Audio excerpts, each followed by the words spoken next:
Hello प्रिय guys, सुप्रभात। जय बजरंगबली। सभी को मेरी जय। हनुमान जी, बजरंगबली का वार है, मंगलवार है। प्रभु बजरंगबली जी से प्रार्थना करता हूँ कि उनकी कृपा, विशेष कृपा आप सभी पर बनी रहे। आप सभी सुख रहें, स्वस्थ रहें, मस्त रहें, व्यस्त रहें, सहपरिवार। आपके जीवन में खुशहाली ही खुशहाली हों।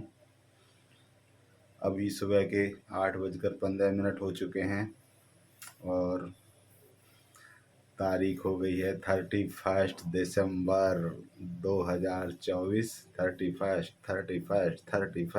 Party all night, party all night guys, party all night चलेगी 1 बजे तक रात में। तो कर दीजिए बाय बाय 2024 को और स्वागत कर लीजिए 2025 का काउंटडाउन के साथ। तो आप सभी का योगेश राजपूत के कॉमेडी शो में हार्दिक स्वागत है। योगेश राजपूत का कॉमेडी शो होता है एक पुरुष सशक्तिकरण के तहत। जो कार्य किए जाते हैं वो आपको हंसने हंसाने के लिए किए जाते हैं, ताकि आप उन्हें देखकर हंसो। ये क्या हो रहा है, एक रसोई में पुरुष के द्वारा कार्य किए जा रहे हैं। तो ये हो गया कॉमेडी शो आप लोगों के मनोरंजन के लिए। तो प्रिय गाइज, बने रहिए और बातें भी होंगी, काम भी होगा और दिन में भी काफ़ी मुलाकातें होंगी। जो सबसे पहली बात है आपके साथ वो ये कि कल भारत दुर्भाग्यवश ऑस्ट्रेलिया से टेस्ट मैच हार गया, जिसमें एक एम्पायर के द्वारा गलत निर्णय से भी भारत की हार पर बहुत बुरा प्रभाव पड़ा है। एम्पायर बताए गए हैं बांग्लादेश के थर्ड एम्पायर, जिन्होंने टीवी स्क्रीन पर देखकर, जो रिप्ले देखकर डिसीजन देते हैं, थर्ड एम्पायर बांग्लादेश के थे। उन्होंने गलत डिसीजन दे दिया और यशस्वी जायसवाल को आउट दे दिया। गलत आउट देने पर यशस्वी जायसवाल आउट हो गए। बल्ले से बॉल टच नहीं हुई थी और कैच आउट दे दिया।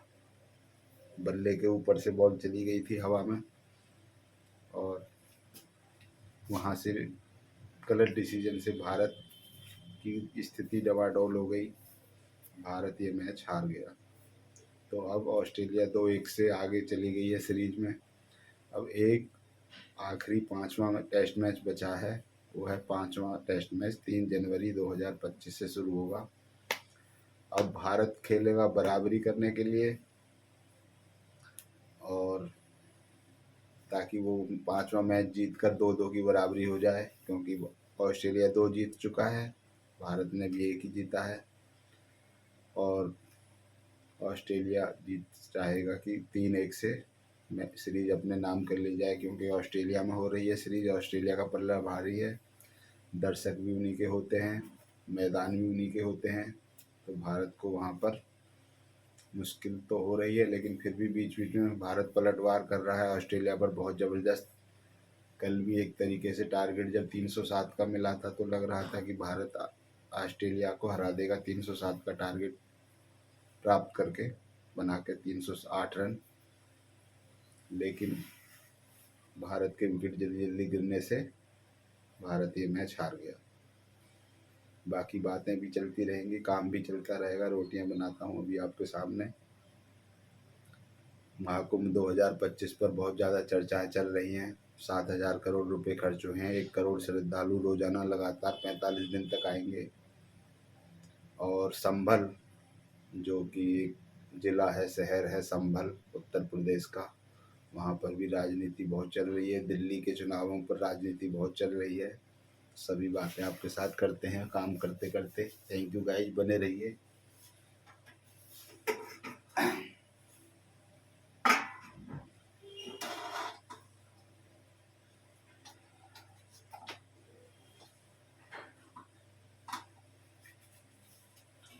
जो सेंट्रल पूरे भारत में जो विरोधी नंबर 1 पार्टी है बीजेपी की, वो कांग्रेस है। जब पूरे नेशनल की बात आती है तो कांग्रेस विरोध करती है बीजेपी की जो भी रणनीति है उनका, जिसमें मुख्य हैं राहुल गांधी जी। उनको कोई भी बीजेपी का कार्य पसंद नहीं आता है और जब बात आ जाती है उत्तर प्रदेश की, तो उत्तर प्रदेश में जो प्रमुख विरोधी नंबर 1 पार्टी है वो है समाजवादी पार्टी, जिसके मुखिया हैं अखिलेश यादव जी। उन्हें भी बीजेपी का कोई कार्य पसंद नहीं आता है, योगी जी का कोई कार्य पसंद नहीं आता है।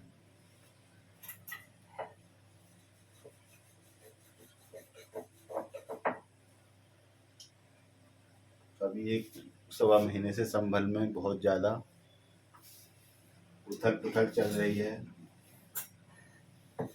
संभल की जामा मस्जिद में जो सर्वे कराया गया 2 बार, एक बार 22 नवंबर को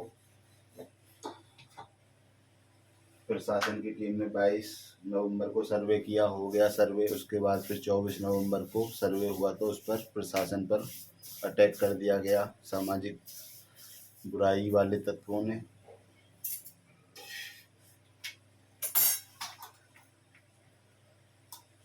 और जब प्रशासन पर आक्रमण हो गया तो सीधा सीधा आक्रमण हुआ योगी जी पर, और योगी जी से जो उलझेगा तो वो तो मिट्टी में मिल ही जाएगा। तो एक सवा महीने से संभल को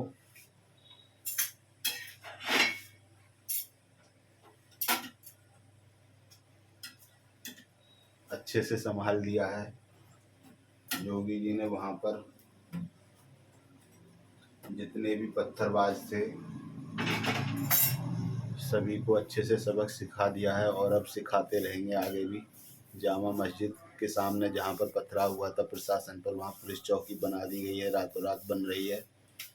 3 दिन के अंदर ही 15 दिन के बराबर काम हो गया है। 15 दिन में पुलिस चौकी पूरी तैयार हो जाएगी।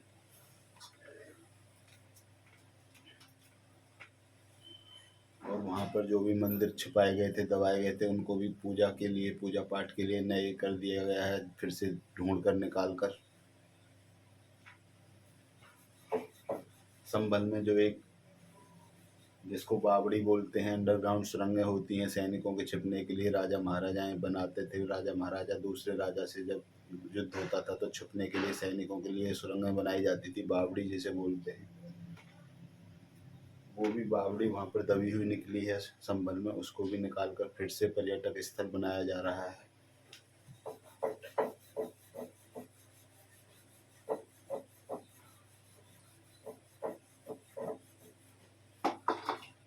और इस बीच में समाजवादी पार्टी प्रमुख अखिलेश यादव जी भी वहाँ पर गए अपनी टीम को लेकर, और जो वहाँ पर पुलिस प्रशासन से झगड़ा करते हुए 5 लोग जिनकी मौत हो गई थी, हत्या हो गई थी, तो उनको उन्होंने 5-5 लाख रुपया दिया है। जबकि उससे पहले बहराइच में भी एक हिंदू की मौत हुई थी, उनको उन्होंने 1 लाख रुपया भी नहीं दिया था। लेकिन यहाँ पर उन्होंने 5-5 लाख रुपये दिए हैं पत्थरबाजों को।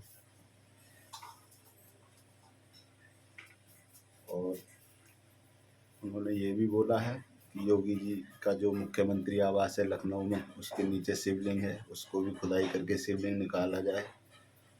तो ये सब देखिए क्या राजनीतिकरण का तुष्टीकरण है।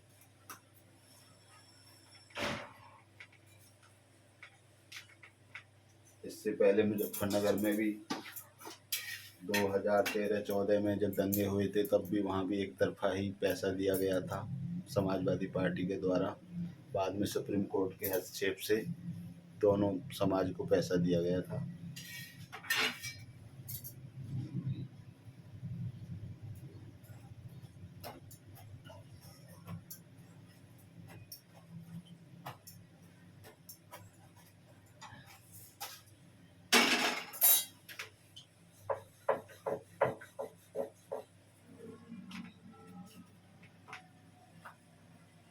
रही बात महाकुंभ 2025 की, मोदी जी योगी जी बहुत तारीफ कर रहे हैं। महाकुंभ 2025 की बहुत भव्य तैयारियां हैं। आप जब भी कभी भी टीवी पे देखें, मोबाइल पे देखें, बहुत शानदार मेला लगाया गया है। महाकुंभ 2025 का 45 दिनों के लिए न्यूयॉर्क में ही चलेगा, जनवरी पूरा और 15 फरवरी तक।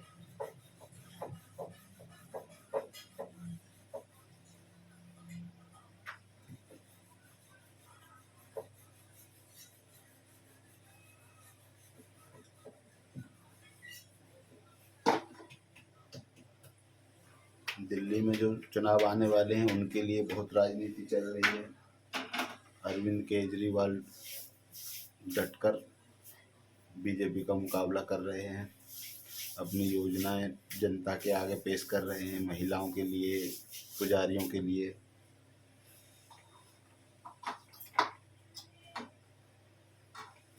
बीजेपी उसका जोर विरोध कर रही है कि ये पैसा कहाँ से आएगा इनको देने के लिए। तो वो कह रहे हैं अरविंद केजरीवाल जी, मैं जादूगर हूँ, जादू से पैसा पैदा करके पब्लिक को दे दूंगा। बिजली फ्री दे देंगे, पानी फ्री दे देंगे, महिलाओं को भी 2100 रुपये महीने दे देंगे, पुजारियों को 18,000 रुपये महीना दे देंगे।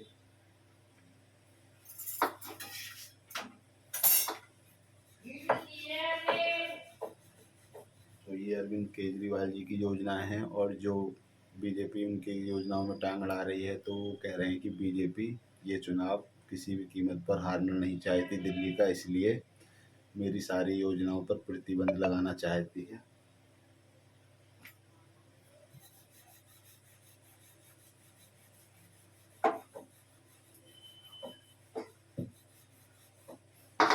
और समस्त भारत में गाइस, अब चाहे उत्तर भारत हो चाहे पूरा भारत हो, कड़ाके की शीतलहर चल रही है।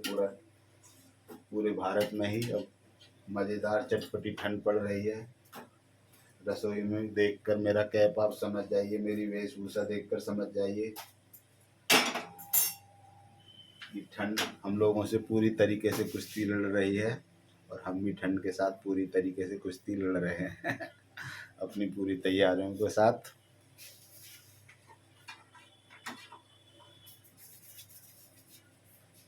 अभी पीछे 2-3 दिन से तो सूर्य भगवान जी नहीं दिखाई दिए थे, रजाई में आराम कर रहे थे। कल थोड़ा दिखाई दिए थे 1-2 घंटे के लिए, छुटपुट कम वोल्टेज के साथ।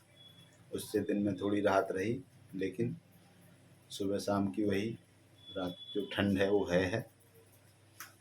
और 2 दिन बारिश के बाद हवा भी चली थी, पूरी ठंडी बर्फीली हवा, जो बर्फ़ें पड़ रही हैं, बर्फ़ पड़ रही है मनाली में, कुल्लू मनाली, शिमला और जम्मू कश्मीर, श्रीनगर। 1-1, 1.5 फुट बर्फ़ पड़ रही है। वहाँ पर गाड़ियों के जाम लग गए हैं, गाड़ियाँ फिसल रही हैं बर्फ़ के ऊपर से। पब्लिक बर्फ़ देखने जा रही है तो वहाँ और ज़्यादा भीड़ हो रही है, और ज़्यादा जाम लग रहे हैं वहाँ पर। गाड़ियों के चक्का जाम हो गया है बर्फीली वादियों में, चाहे वो कुल्लू मनाली हो, गुलमर्ग हो, जम्मू कश्मीर, श्रीनगर, लद्दाख, जहाँ भी पहाड़ों पर बर्फबारी होती है सभी जगह धुआंधार बर्फबारी हो रही है।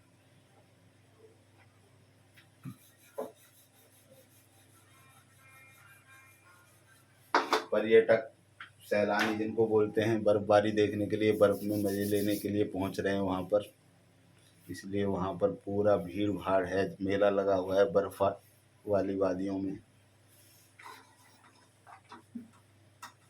कुछ लोग न्यू ईयर बर्फ वादियों में मनाना चाह रहे हैं, कुछ लोगों का दिखाया जा रहा है कि न्यू ईयर धर्म स्थलों पर मना रहे हैं, मंदिरों में पहुँच रहे हैं, जहाँ जहाँ भी सनातनी मंदिर हैं। मथुरा वृंदावन में बहुत ज़्यादा भीड़ है, लाखों पर्यटक मथुरा वृंदावन राधा कृष्ण जी के मंदिर में जाकर न्यू ईयर मना रहे हैं। जहाँ जहाँ भी हिंदू देवी देवताओं के सनातनी मंदिर हैं वहाँ भीड़ बहुत पहुँच रही है हैप्पी न्यू ईयर मनाने के लिए।